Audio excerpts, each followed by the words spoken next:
The stars looked different from the command deck of the Kravorian warship. Commander Lithak stood with his forearms clasped behind his back, his scaled skin reflecting the blue glow of the ship's monitoring systems. His yellow eyes narrowed as the small blue-green planet appeared on the main screen. "This is it. This is Earth," he asked, voice rumbling with disappointment. Officer Dexnat nodded, her slender fingers dancing across the control panel. "Yes, Commander. Third planet from their sun. Nitrogen-oxygen atmosphere, mostly water surface, approximately 8 billion inhabitants." Lithak snorted. "And their weapons systems? Primitive. Nuclear capabilities, but nothing that could reach us here. No energy shields, no faster-than-light travel. They've barely touched their own moon." The commander smiled, showing rows of sharp teeth. "The High Council will be pleased. This sector has few habitable worlds. Earth will make an excellent addition to the Empire." On Earth, things were normal. John Miller floated inside the International Space Station, checking equipment readings. As NASA's senior astronaut on this mission, he took his job seriously. The space station orbited Earth every 90 minutes, and right now they were passing over the Pacific Ocean. "John, come look at this," called Lisa Carter, the mission specialist. Her brown hair floated around her face as she pointed at her screen. "I'm getting some strange readings." John pushed himself across the module to her station. "What kind of readings?" "Some kind of energy spike. It's unlike anything in our records." Lisa adjusted some settings. "It's coming from somewhere past the moon, but it doesn't match any known cosmic events." John frowned. "Could be a sensor malfunction. Run the diagnostics again." "Already did. Twice." Lisa looked up at him, concern in her eyes. "Something's out there, John." Back on Earth, at NASA's Mission Control in Houston, Director Greg Walsh received the data from the space station. He immediately called his superiors at the Pentagon. "We need to inform the President," he said after explaining the situation. "These readings match nothing we've ever seen. And they're getting stronger." 3 days later, representatives from every major world government gathered at the United Nations in New York. The room buzzed with nervous energy as General Frank Downey of the United States Air Force stood to address them. "Ladies and gentlemen, we have confirmed the presence of an unknown object beyond lunar orbit. Its size and energy signature suggest it is not natural." He paused, letting his words sink in. "We believe it is a spacecraft of non-Earth origin." The room erupted in shocked voices. General Downey raised his hands for quiet. "We have attempted communication but received no response. We're monitoring the situation closely." For 3 months, the world watched and waited. The alien ship remained just beyond the moon, apparently observing Earth. Scientists detected smaller craft occasionally entering Earth's atmosphere, but they never stayed long. Then one day, a small alien ship deliberately flew over New York City in broad daylight. It hovered over Manhattan for 17 minutes before disappearing into the clouds. The message was clear: "We're here, and we want you to know it." General Downey was quickly put in charge of a new international defense force. Military bases worldwide went on high alert. Scientists worked around the clock to understand what little data they had on the alien technology. In his ship, Commander Lithak reviewed the reports from the scout ships with satisfaction. "Their military response is exactly as predicted," he told his officers. "Disorganized, primitive, and completely inadequate. They have nuclear weapons but are afraid to use them. Their aircraft can barely reach our scouts." His second-in-command, Sub-Commander Frill, looked concerned. "But the population shows unusual adaptability, sir. They've already adjusted their satellite systems to better track our movements." Lithak waved a dismissive hand. "Clever animals often show adaptation. It doesn't mean they're a threat. Prepare the diplomatic team. We'll follow standard procedure. Offer friendship while we position our forces." "And if they resist?" asked Frill. Lithak's yellow eyes glinted coldly.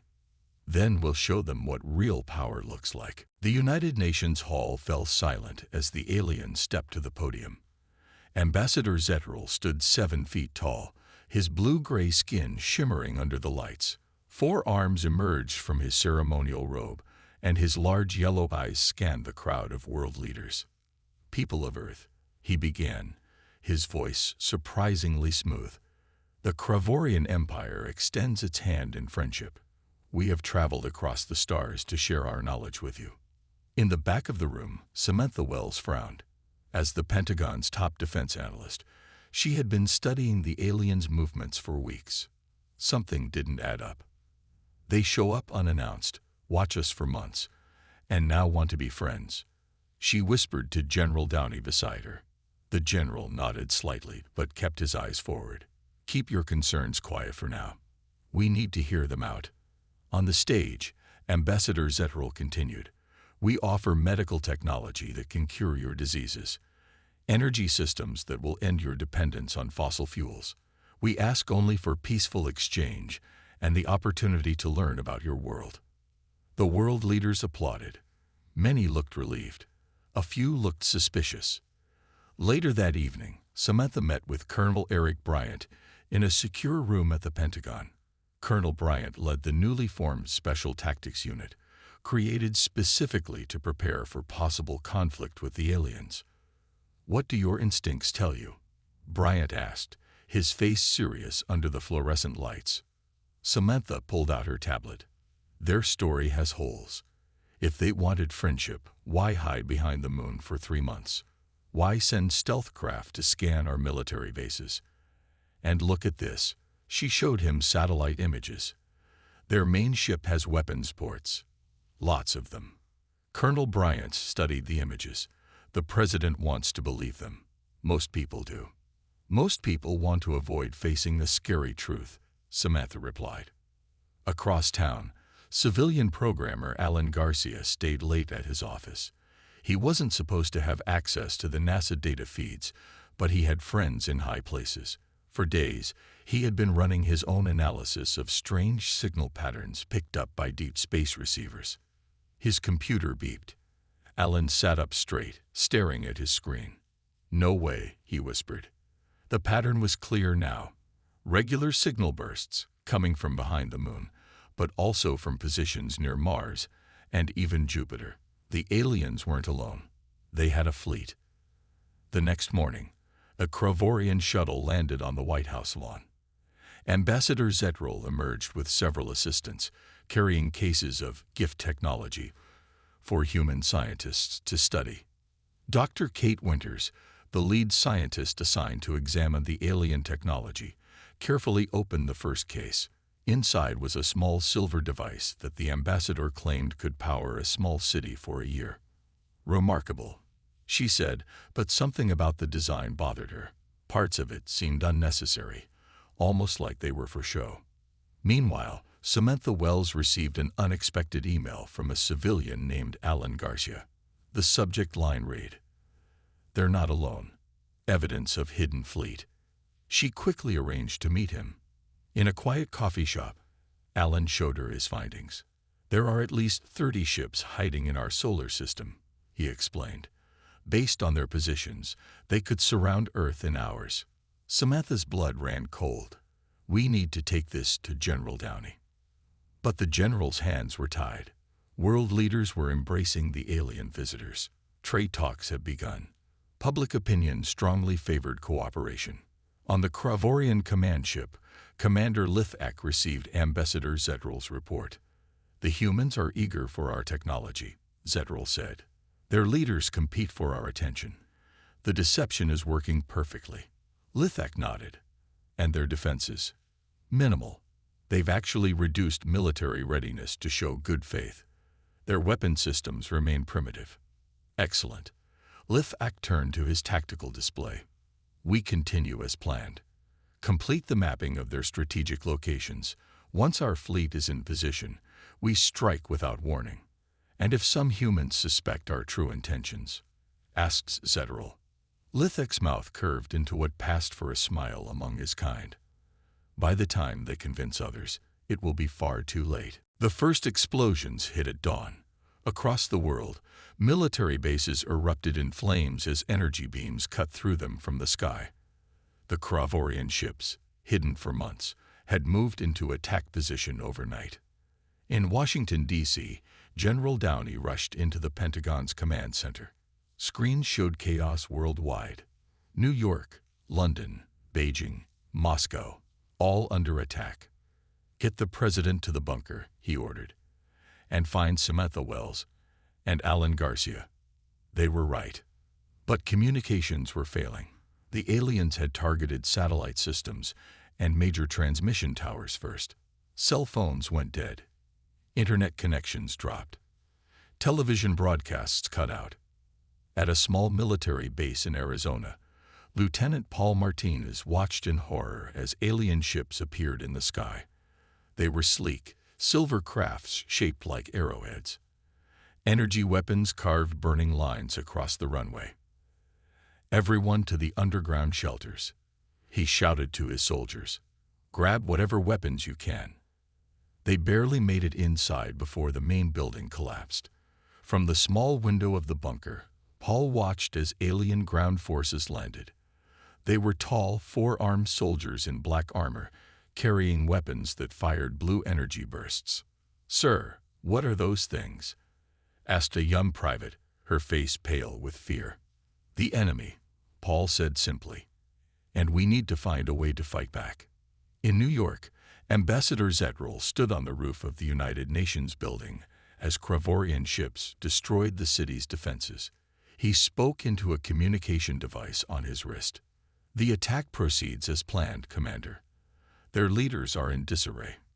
Commander Lithak's voice crackled back. "Excellent. Secure the primary targets and begin resource extraction. Remember, we need humans for labor, so don't kill too many." Across the Atlantic, Dr. Kate Winters worked frantically in her underground lab in London.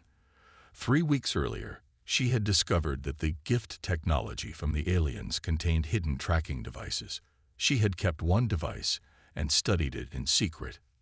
Now, as explosions shook the building above, she continued her work. The alien device was partially disassembled on her table. "The power source," she muttered. "That's the key. If I can understand how it works, maybe we can find a weakness in their weapons." A security door burst open. Samantha Wells rushed in, accompanied by 2 soldiers. "Kate, thank God you're alive. We need to evacuate you now." Kate grabbed her research and the alien device. "Where are we going?" "Colorado. Underground facility. Colonel Bryant is gathering everyone who might help us fight back." In orbit, Commander Lithak watched Earth's cities burn with satisfaction. His tactical officer approached with a report. "Sir, human resistance is stronger than expected in some areas. Their air forces managed to destroy 3 of our ground transports." Lithak frowned. "How?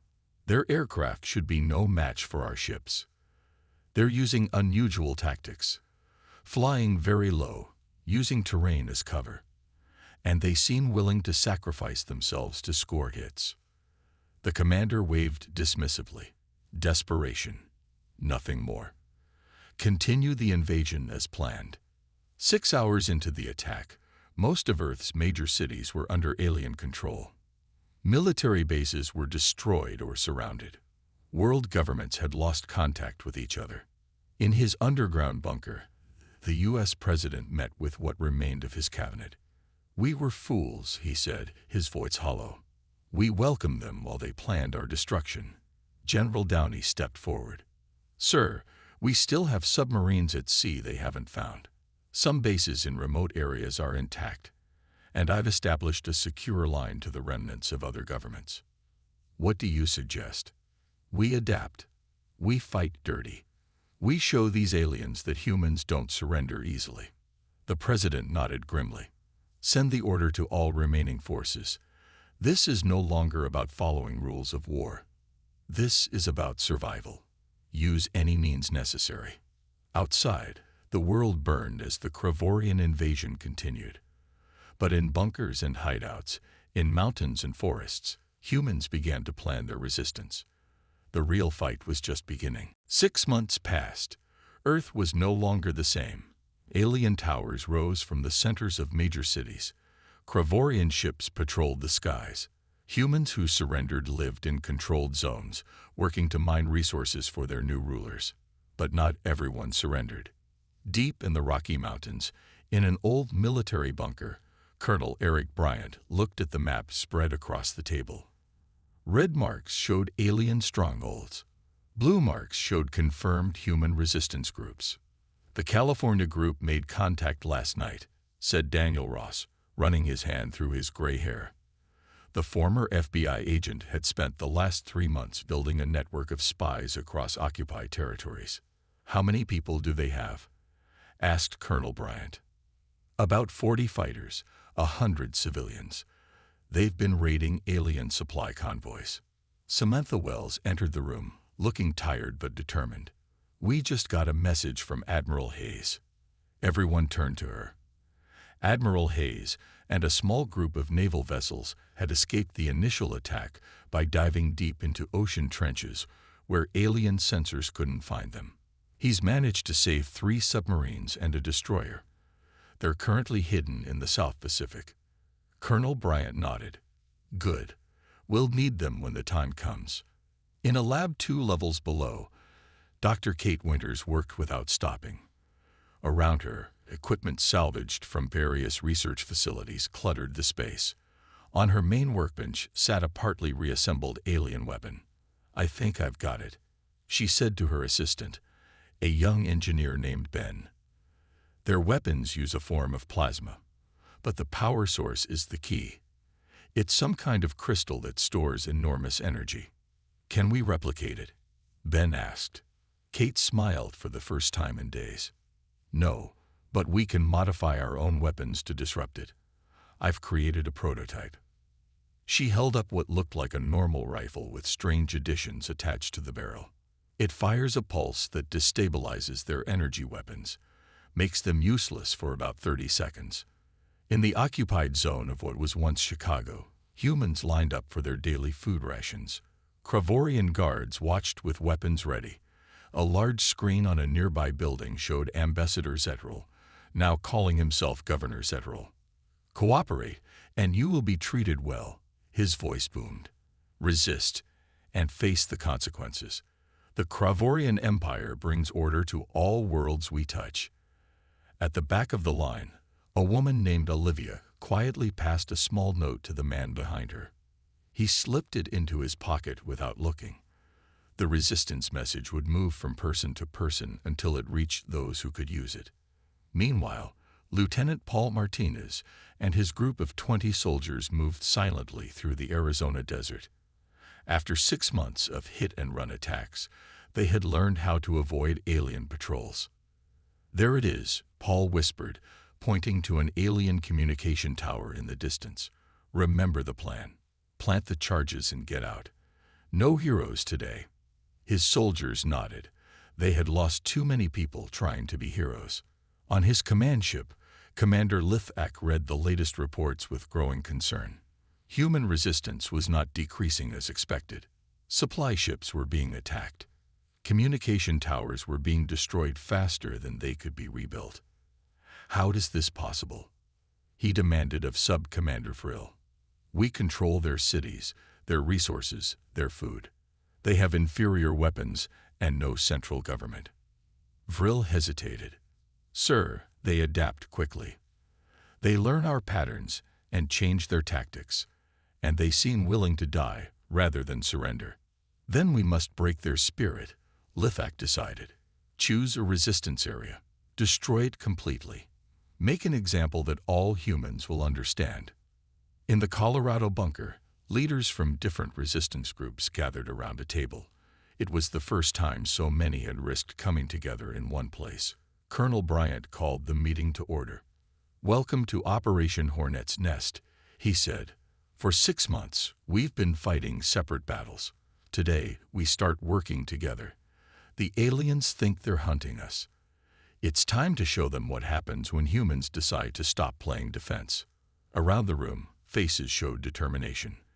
The real fight for Earth was about to begin. The alien supply ship never saw the attack coming.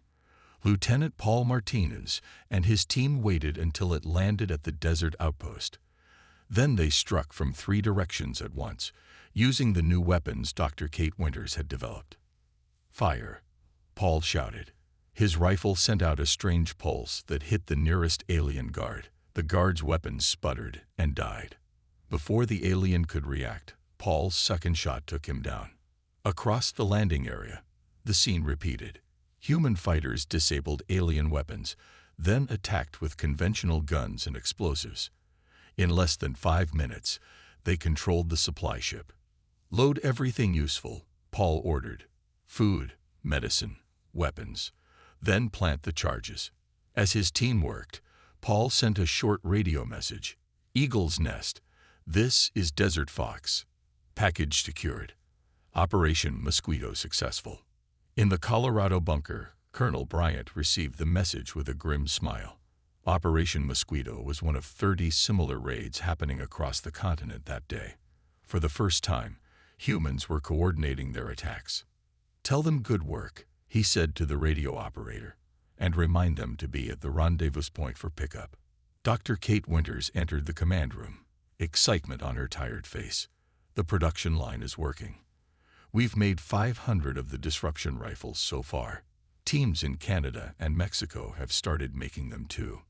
Colonel Bryant nodded. "How long do they disable the alien weapons now?" "Almost a minute, and we've fixed the overheating problem."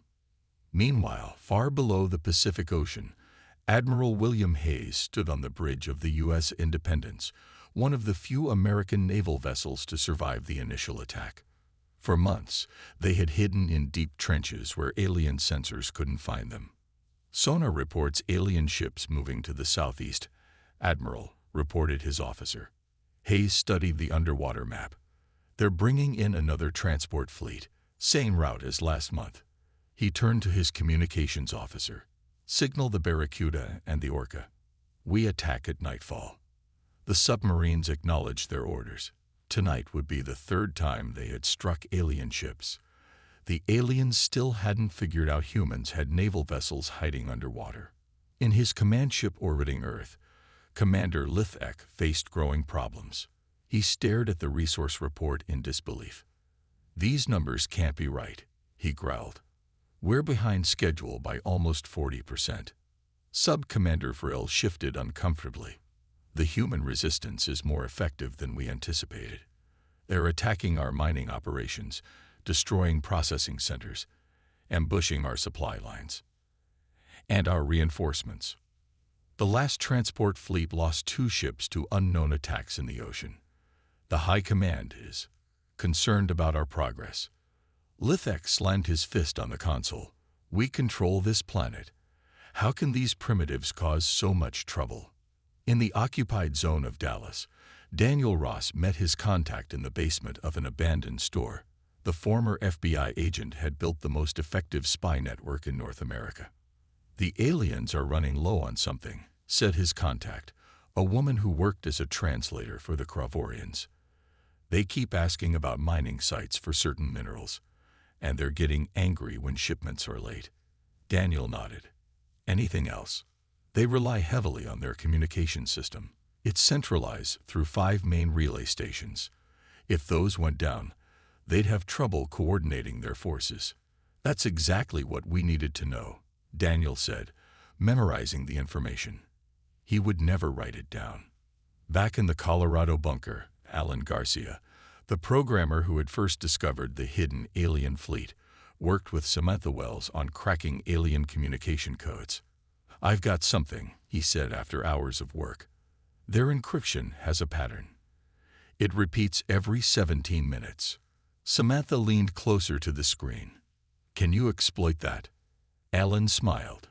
"Given enough time, I think I can break into their entire system." In the command room, Colonel Bryant briefed resistance leaders on their next steps.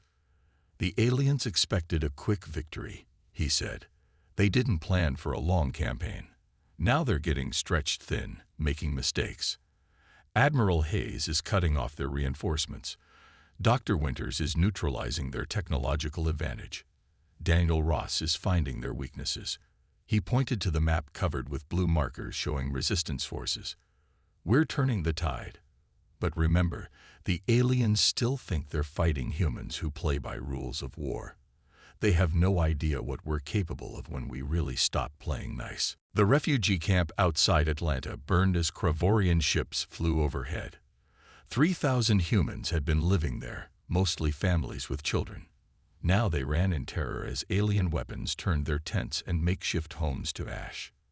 In the Colorado bunker, everyone watched the satellite feed in silence. The aliens had discovered the camp that morning. Instead of capturing the people, they chose to make an example. General Frank Downey, who had joined the resistance leadership the previous week, turned away from the screen. His face was like stone. "They just crossed a line," he said quietly. "Get me secure communications with all resistance cells." Colonel Bryant looked at him. "What are you planning?" "Protocol Omega." The room went silent. Protocol Omega had been discussed, but never authorized. It meant abandoning all conventional rules of warfare. Samantha Wells stepped forward. "General, are you sure? Once we go down this road." "Look at that screen," Downey said, pointing to the burning camp. "They're killing children to make a point." "Yes, I'm sure." 3 days later, in occupied New York, Governor Zetterell walked with his guard detail toward the Central Command Tower. Suddenly, the alien guards beside him dropped to the ground, dark blood pouring from their mouths. Zetterell froze, looking around wildly. Then he felt a sting in his neck. His legs gave out seconds later. When he woke up, he was in a dark room, tied to a chair. A single light shone in his face. He could make out 3 human shapes in the shadows. "What is this?" he demanded. "Do you know what will happen to your city when I don't report in?" A woman's voice answered. "Actually, you already reported in. We recorded your voice and created a perfect message. Your people think you're fine." Zetterell recognized Samantha Wells as she stepped into the light. "Impossible," he said.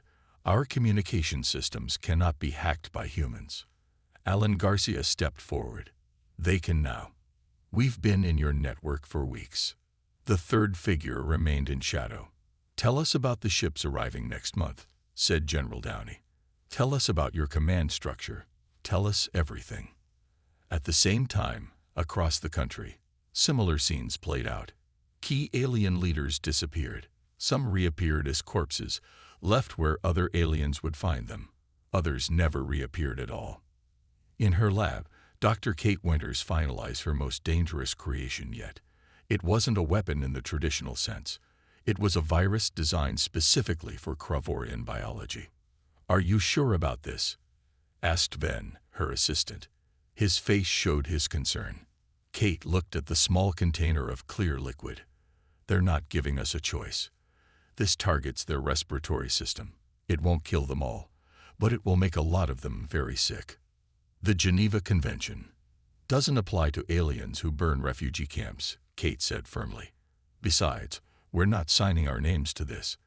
As far as the Kravorians know, it's just a natural Earth illness they have no immunity to." Near Chicago, mining engineer Ryan Foster led a team of former construction workers. They had spent weeks studying alien patrol patterns and building their trap. They always used this road for the heavy transport. Ryan explained to Lieutenant Martinez, who had brought fighters to help. "We've hollowed out the ground beneath it and rigged it with industrial mining explosives." Paul looked impressed. "How many trucks will it take down?" "All of them, the entire convoy, and they'll never see it coming." On his command ship, Commander Lithak received increasingly disturbing reports. Key leaders missing or dead. Communication systems experiencing strange failures. Outbreaks of illness among troops. Devastating ambushes that seemed too well planned. "How are they doing this?" he demanded. "They were beaten. They should be broken by now." Sub-Commander Frill seemed hesitant to speak. "Sir, I've been studying human history. When threatened with extinction, they abandon their normal constraints. They become different." "What are you saying?" "I'm saying they've stopped playing nice, and our intelligence completely failed to account for what humans are capable of when they have nothing left to lose. The alien command center in Houston burned. Thick black smoke rose into the sky as human fighters moved through the complex, targeting any Kravorians still alive. They wore modified gas masks to protect against Dr. Kate Winter's bioweapon, which had been released 2 days earlier. Colonel Eric Bryant led the assault team to the central control room. Most of the alien officers there were already sick or dead from the virus. The few who could still fight were quickly overwhelmed. "Secure the data systems," Bryant ordered. "Download everything before you plant the charges." 1 month had passed since General Downey authorized Protocol Omega. In that time, the balance of power had shifted dramatically. Humans were no longer just resisting. They were taking back territory. In the Atlantic Ocean, Admiral Hayes' submarines surfaced near the coast of Portugal. For the first time in almost a year, they openly used their radios. "All European resistance groups, this is Admiral Hayes of the United States Navy. We are launching Operation Trident in 48 hours. Stand by for coordination details." The aliens had never expected attacks from the sea. Their occupation focused on land and air. Now, as human naval vessels emerged from hiding all over the world, the Kravorians scrambled to respond. In the Colorado bunker, Alan Garcia worked with a team of programmers. After breaking the alien encryption, they had created a virus that could disable ship navigation systems. "It's ready," he told Samantha Wells. "Once we upload it to their main network, any ship that connects will be infected. Their navigation systems will either fail completely or send them off course." Samantha smiled. "How long before they can fix it?" "Days, maybe weeks. They'll have to isolate every infected system." In Chicago, Ryan Foster watched with satisfaction as another alien convoy fell into his trap. The road collapsed beneath the heavy vehicles, dropping them into a pit filled with thermite charges. The resulting explosion could be seen for miles. Similar attacks happened across the country as humans turned their knowledge of Earth's terrain against the invaders. Mining explosives destroyed alien bases built on unstable ground. Flash floods were diverted to wash away alien camps. Forest fires were strategically set to drive aliens into ambushes. Commander Lithak's ship shook as another explosion hit nearby. His fleet, once positioned safely in orbit, was now under constant attack. Somehow, humans had modified their remaining missiles to reach space, and now many of his ships were experiencing navigation failures, causing collisions and crash landings. "Status report," he demanded, steadying himself as another impact rocked the ship. "Sir, we've lost contact with 23 ground bases," reported an officer, his voice shaking. "The bioweapon has infected nearly 40% of our forces, and now our ships are failing." How? They're primitives." Sub-Commander Vrill looked ill, not just from the spreading virus. "They've adapted our own technology against us. The weapons we left behind, they've modified them. And they're using methods we never considered." On the main screen, another Kravorian ship lost control and began to fall toward Earth's atmosphere. In the mountains outside Denver, Dr. Kate Winters and her team watched the sky. Burning streaks of light showed where alien ships were falling from orbit. "Alan's virus worked," she said, a grim satisfaction in her voice. General Downey stood beside her. "And your bioweapon did its job. Their ground forces are crippled." "What about the mothership? The one carrying Commander Lithak?" "We've got something special planned for that." Miles away, Lieutenant Paul Martinez led a combined force of Special Forces soldiers toward a captured alien shuttle. They had spent weeks learning how to pilot it, aided by information extracted from captured aliens. "Remember the plan," Paul told his team as they boarded. "We dock with the mothership pretending to be a returning scout. Once inside, we head straight for their command center." Colonel Bryant checked his weapon, one of the advanced models that combined human firepower with alien technology. "Time to introduce ourselves to Commander Lithak," he said. and show him just how nice humans can be when we're fighting for our survival. Commander Lithak stumbled as another explosion rocked the mothership. Red emergency lights flashed throughout the command center. Officers rushed between stations, shouting reports of system failures and breaches. How did they get aboard? Lithak demanded, his voice rising with rage and disbelief. They used one of our own shuttles, replied a junior officer. Our systems recognized it as friendly. Before Lithak could respond, the main doors to the command center blew inward. Through the smoke came human soldiers, weapons raised. They moved with precision, targeting Kravorian officers with quick, efficient shots. Commander Lithak reached for his weapon, but a shot hit his arm. He fell back against the main control console as Colonel Bryant and Lieutenant Martinez approached. Commander Lithak, I presume, said Bryant, his weapon aimed at the alien's chest. You cannot defeat the Kravorian Empire. Lithak hissed through pain. If I fall, others will come. Paul Martinez picked up the commander's dropped weapon. Maybe, but they'll know what happened here. They'll know what awaits them. Meanwhile, on Earth, the tide had fully turned. Alien strongholds fell one by one as human forces, now armed with modified alien weapons, overwhelmed the sickened and disorganized invaders. In cities across the world, people emerged from hiding to join the fight, attacking alien patrols and tearing down occupation symbols. Admiral Hayes' naval forces, coordinating with European resistance fighters, liberated coastal cities along the Atlantic. Samantha Wells led cyber attacks that turned the aliens' own communication systems against them, sending false orders and creating confusion. In what was once Dallas, Daniel Ross watched as a group of captured aliens were loaded onto transport trucks. Unlike the Kravorians, humans were taking prisoners. Where are they going? Asked a young resistance fighter beside him. To Dr. Winters, Daniel replied. She wants to study them. Learn everything about their biology, their technology, their weaknesses, in case others come. Back on the mothership, Colonel Bryant forced Commander Lithak to send a retreat signal to all remaining Kravorian forces. Your invasion has failed, Bryant said as Lithak finished the transmission. Your forces are broken. It's over. The alien commander looked at the humans surrounding him with new eyes. We studied your species for months. How did we miscalculate so badly? General Downey entered the command center, stepping carefully over fallen aliens. You saw what we wanted you to see. A divided species that follows rules even in war. You didn't see what happens when humans stop playing nice, added Samantha Wells, who followed behind the general.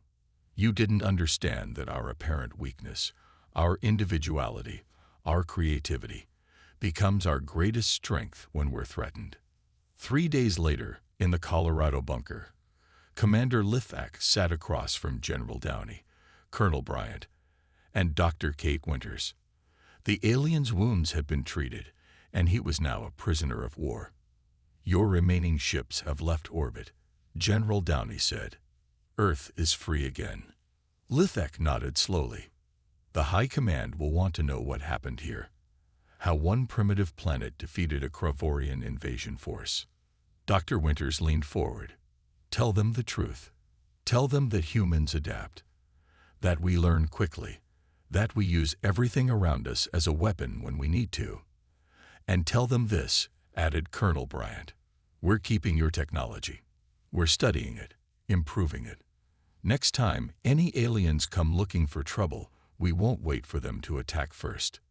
1 month later, in the rebuilt United Nations building in New York, representatives from all nations gathered to form the Earth Defense Force.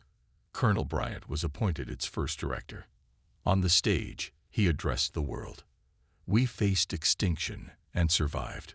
We turned our enemies' weapons against them. We showed the universe what humans are capable of when pushed too far. In a distant corner of space, a Kravorian Imperial Council watched recordings from Earth. The Supreme Commander pointed to the screen where humans celebrated their victory. Mark this planet, he ordered. Classification. Extreme danger. No further contact authorized. And 8 asked, "Should we prepare a new invasion force? A larger one?" The Supreme Commander shuddered. "No. We tried to conquer Earth. Then humans stopped playing nice. We will not make that mistake again."